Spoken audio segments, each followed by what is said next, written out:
Good morning everyone. আজকে হচ্ছে Sunday আর এখন বাজে হচ্ছে সকাল 11টা। তো তোমরা ভেবো না আমি 11টার সময় ঘুম থেকে উঠেছি। আমি ঘুম থেকে উঠেছি 9:15-তে। এতক্ষণ বিছানায় আমি ল্যাদ খাচ্ছিলাম। ওয়েদারটা দেখেছো আজকে কীরকম ওয়েদার? তো সেই জন্য আরও বিছানা ল্যাদ খাচ্ছিলাম, ভালো লাগছিল না। তো শুয়ে শুয়ে মোবাইল দেখছিলাম, কিছু শর্টস দেখছিলাম। তো এখন জাস্ট উঠলাম, ও তো বেরিয়ে গেছে হাটে। আর আমার বিছানার অবস্থা দেখো। তো এখন বেড কভারটা চেঞ্জ করব, করে এই জায়গাটা একটু গোছাবো। সেরকম গোছানোর নেই, হালকা গোছানোর আছে, গোছাবো। তারপর জামা কাপড় ভেজানো আছে এক বালতি, সেগুলো কাচবো। আর এখানে দেখো এই জামা কাপড়গুলো এখানে এরকমভাবে রেখে দিয়েছি, কারণ পুরো শোকেস আলমারি সব কিছুতে সোয়েটার জ্যাকেট ভর্তি। তো ওগুলোকে না একটা প্যাকেটে করব এখন।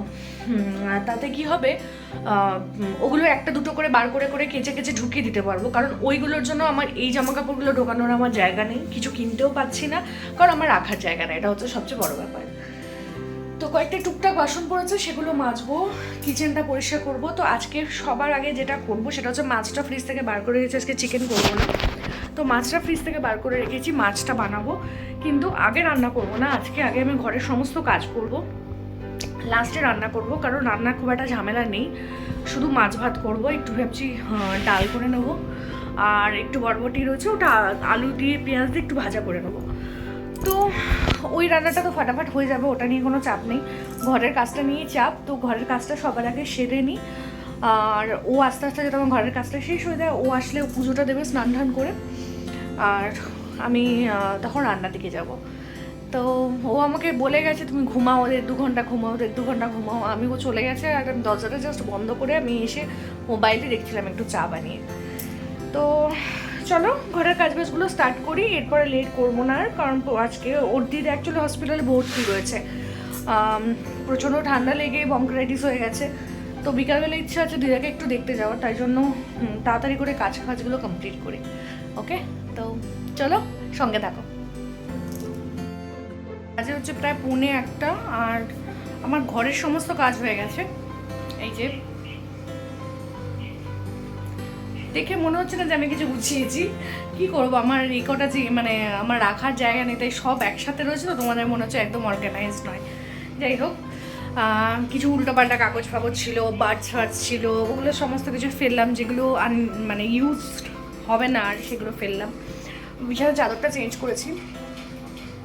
এই যে ঘরটার মোছা হয়ে গেছে, ঘর ঝাড়টা হয়ে গেছে, আর কিচেনও ক্লিন হয়ে গেছে। এই যে, তো রান্নাটা আমার এখন অবধি হয়নি। আমি একটু বরবটি আলু কেটেছি, এই যে, আর মাছটা হলুদ নুন মাখিয়ে রেখেছি, মাছটা ভাজবো। এই যে মাছের আলু, আর মশলা করবো বলে এই যে পেঁয়াজ কেটে রেখেছি। তো এখন যেটা বাকি সেটা হচ্ছে জাস্ট আমি জামা কাপড়টা কাচবো। তো জামা কাপড়টা কেচে টেচে স্নান করে এসে রান্না করব। তো ভাবলাম চলো যতটা কাজ হয়েছে তোমাদের সাথে শেয়ার করি, কারণ অনেকটা গ্যাপ হয়ে গেছিলো। তো চলো আবার পরে আসছি। আর এই দেখো আমার মাছগুলো,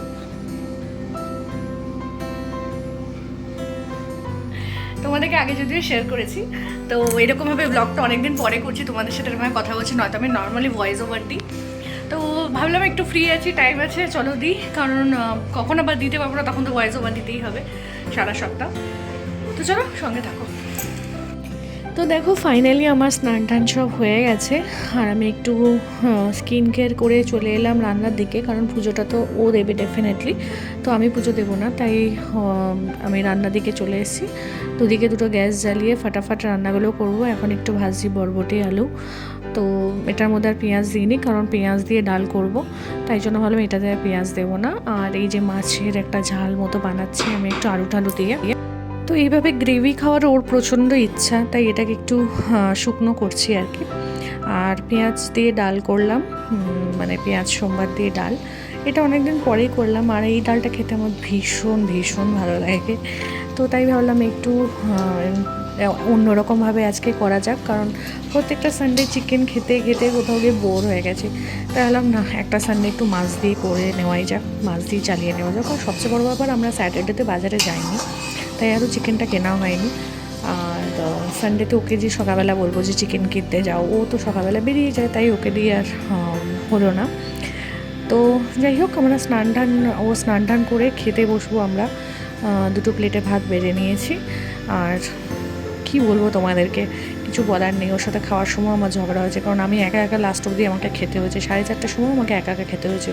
ও সেই মাছ নিয়ে বসে আছে। যাই হোক, প্লেট তো বেড়েছিলাম দুজনের জন্যই, কিন্তু খেয়েছি আমি একাই, আর ও ওর মতো করে আলাদা করে পরে খেয়েছে। তো সত্যি কথা বলতে সানডেটা আমাদের, এই সানডেটা খুব বাজেভাবে ঝগড়া হয়েছে সময় নিয়ে, প্রচণ্ডভাবে সময় আমাকে দাও না এই নিয়ে। তো সন্ধ্যাবেলা একটু গেছিলাম ও দিদাকে ডক্টরের কাছে, ডক্টরের কাছে বলছি, হসপিটালে দেখতে। এখন একটু ভালো আছে, ডক্টর কিছু ইঞ্জেকশনস দিয়েছে, আবার চেঞ্জ করেছে, কারণ প্রচণ্ডভাবে কফটা রয়েছে। আর কিছু বাজার টাজার করে নিয়ে ফিরলাম। বাজার বলতে সবজি বাজারই করে নিয়েছি, প্রায় 150 টাকা 200 টাকার মতো সবজি বাজার করেছি। সেই সবজি বাজারগুলো নিয়ে আমার একটা শুক্তো করবো বলে সব সবজি অল্প অল্প অল্প অল্প করে নিতে হয়েছে, জানো তো। আর এখানে হচ্ছে মাছ। তো এখন আমি যেটা করব, সমস্ত কিছু মাছ ধুয়ে ফ্রিজে ঢুকিয়ে দেবো, কারণ মাছের তো কোনো গল্প নেই মানডে। তো তাই জন্য সবজিটা কাটবো। কালকে করব ফুলকপি দিয়ে আলু দিয়ে কড়াইশুঁটি দিয়ে তরকারি আর শুক্তো। তো দেখো, রাত্রেবেলা ডিনার ফিনার করার পর আমি সবজি টবজি সমস্ত কিছু ধুয়ে মুছে কেটে নিয়েছি, মানে জায়গা টায়গা সব মুছে নিয়েছি, ধুয়ে মুছে কেটে ফেটে নিয়েছি। আর ব্যাস এবার যাবো শুতে, স্কিন কেয়ার করে নিয়েছি।